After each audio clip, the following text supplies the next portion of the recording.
استغفار کے بے شمار فوائد ہیں، جن میں سے چند درج ذیل ہیں۔ استغفار گناہوں کی بخشش کا ذریعہ ہے۔ ارشاد باری تعالیٰ ہے وَمَن يَعْمَلْ سُوءًا أَوْ يَظْلِمْ نَفْسَهُ ثُمَّ يَسْتَغْفِرِ اللَّهَ يَجِدِ اللَّهَ غَفُورًا رَحِيمًا۔ جو شخص کوئی برائی کرے یا اپنی جان پر ظلم کرے پھر اللہ سے استغفار کرے تو وہ اللہ کو بخشنے والا، مہربان کرنے والا پائے گا۔ سورہ نساء آیت نمبر 110۔ استغفار گناہوں کے مٹانے اور درجات کی بلندی کا ذریعہ ہے۔ رسول اکرم صلی اللہ علیہ وآلہ وسلم نے ارشاد فرمایا، اللہ تعالیٰ جب جنت میں نیک بندے کے درجہ کو بلند فرمائے گا تو بندہ عرض کرے گا پروردگار یہ مرتبہ مجھے کیسے ملا؟ اللہ تعالیٰ فرمائے گا تیرے لیے تمہارے بچوں کے استغفار کے سبب۔ مسند احمد، شعیب ارنوت نے اس کی سند کو حسن قرار دیا ہے۔ استغفار بارش کے نزول، مال و اولاد کی ترقی اور دخول جنت کا سبب ہے۔ ارشاد باری تعالیٰ ہے فَقُلْتُ اسْتَغْفِرُوا رَبَّكُمْ إِنَّهُ كَانَ غَفَّارًا يُرْسِلِ السَّمَاءَ عَلَيْكُمْ مِدْرَارًا وَيُمْدِدْكُمْ بِأَمْوَالٍ وَبَنِينَ وَيَجْعَلْ لَكُمْ جَنَّاتٍ وَيَجْعَلْ لَكُمْ أَنْهَارًا۔ اور میں نوح علیہ السلام نے کہا اپنے رب سے اپنے گناہ بخشواؤ اور معافی مانگو، وہ یقیناً بڑا بخشنے والا ہے۔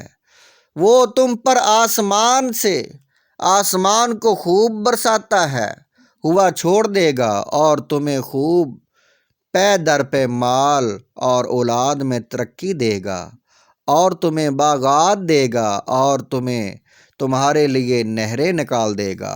سورہ نوح آیت نمبر 10 سے 11 اور 12 تک۔ استغفار ہر طرح کی طاقت و قوت کی زیادتی کا ذریعہ ہے۔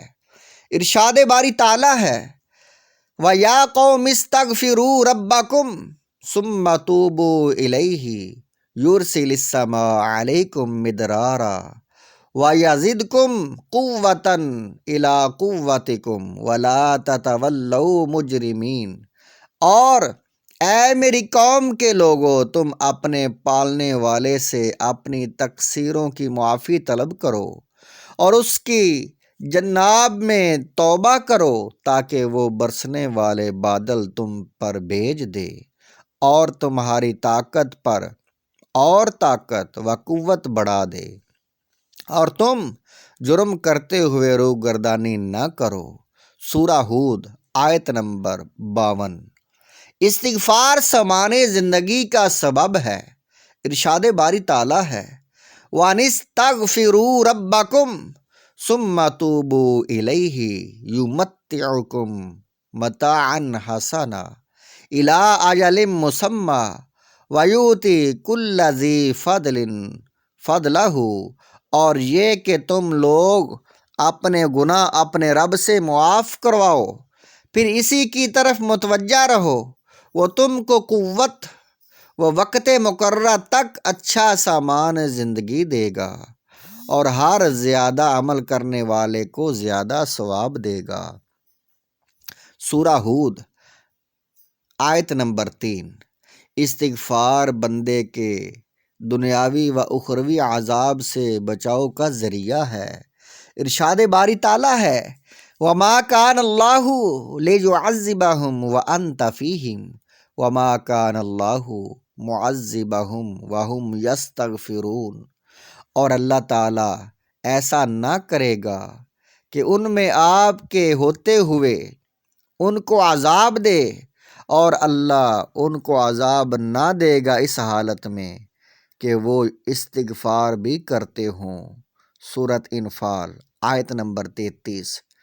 نبی اکرم صلی اللہ علیہ وآلہ وسلم نے ارشاد فرمایا بندہ عذاب الہی سے محفوظ رہتا ہے جب تک وہ استغفار کرتا رہتا ہے۔ مسند احمد۔ شعیب ارنوت نے اس حدیث کو حسن قرار دیا ہے۔ استغفار نزول رحمت کا سبب ہے۔ ارشاد باری تعالی ہے، قال یا قوم لما تستعجلون بالسیئۃ قبل الحسنۃ لولا تستغفرون اللہ لعلکم ترحمون۔ آپ نے فرمایا، اے میری قوم کے لوگو، تم نیکی سے پہلے برائی کی جلدی کیوں مچا رہے ہو؟ تم اللہ تعالیٰ سے استغفار کیوں نہیں کرتے تاکہ تم پر رحم کیا جائے؟ سورہ نمل۔ استغفار دلوں کی صفائی کا ذریعہ ہے۔ نبی اکرم صلی اللہ علیہ وآلہ وسلم نے ارشاد فرمایا کہ مومن بندہ جب گناہ کرتا ہے تو اس کے دل پر ایک سیاہ نقطہ پڑ جاتا ہے۔ اگر وہ گناہ چھوڑ کر توبہ و استغفار کر لیتا ہے تو اس کا دل صاف ہو جاتا ہے، اور اگر گناہ پر گناہ کیے جاتا ہے تو وہ سیاہی بڑھتی جاتی ہے یہاں تک کہ اس کے پورے دل پر چھا جاتی ہے۔ یہی وہ رین ہے جس کا ذکر قرآن مجید میں ہے، کلا بل ران علی قلوبہم ما کانوا یکسبون۔ یوں نہیں بلکہ ان کے دلوں پر ان کے اعمال کی وجہ سے زنگ چڑھ گیا ہے۔ مسند احمد۔ شعیب ارنوت نے اس کی سند کو قوی قرار دیا ہے۔ استغفار قربت الہی کا سبب ہے۔ ارشاد باری تعالی ہے، ہوا انشاکم من الارض واستعمرکم فیہا فاستغفروہ ثم توبوا الیہ ان ربی قریب مجیب۔ اسی نے تمہیں زمین سے پیدا کیا ہے اور اسی نے اس زمین میں تمہیں بسایا ہے، پس تم اس سے معافی طلب کرو اور اس کی طرف رجوع کرو، بے شک میرا رب قریب اور دعاؤں کا قبول کرنے والا ہے۔ سورۃ ہود۔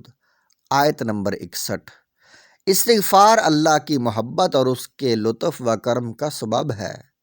ارشاد باری تعالی ہے، وَاسْتَغْفِرُوا رَبَّكُمْ ثُمَّ تُوبُوا إِلَيْهِ إِنَّ رَبِّي رحیم ودود۔ تم اپنے رب سے استغفار کرو اور اس کی طرف توبہ کرو، یقین مانو کہ میرا رب بڑی مہربانی والا اور بہت محبت کرنے والا ہے۔ سورۃ ہود۔ آیت نمبر 90۔ استغفار بعض گناہ کبیرہ کی بخشش کا ذریعہ ہے۔ نبی اکرم صلی اللہ علیہ وآلہ وسلم نے ارشاد فرمایا کہ جس نے کہا استغفر اللہ الذی لا الہ الا ہو الحی القیوم واتوب الیہ، تو اللہ تعالیٰ اس کے گناہ کو معاف فرما دے گا اگرچہ وہ میدان جنگ سے بھاگا ہوا ہو۔ سنن ابو داؤد۔ علامہ البانی نے اس حدیث کو صحیح قرار دیا ہے۔ استغفار قبر میں میت کے ثابت قدمی کا باعث ہے۔ نبی اکرم صلی اللہ علیہ وآلہ وسلم جب کسی میت کے دفن سے فارغ ہوتے تو اس کے پاس ٹھہر کر فرماتے، اپنے بھائی کے لیے اللہ سے مغفرت طلب کرو اور اس کے ثابت قدمی کی دعا کرو، کیونکہ اس وقت اس سے سوال کیا جائے گا۔ سنن ابو داؤد۔ علامہ البانی نے اس حدیث کو صحیح قرار دیا ہے۔ تبلیغ 92 اس کا وزٹ کریں، سبسکرائب کریں، لائک کریں اور شیئر کریں۔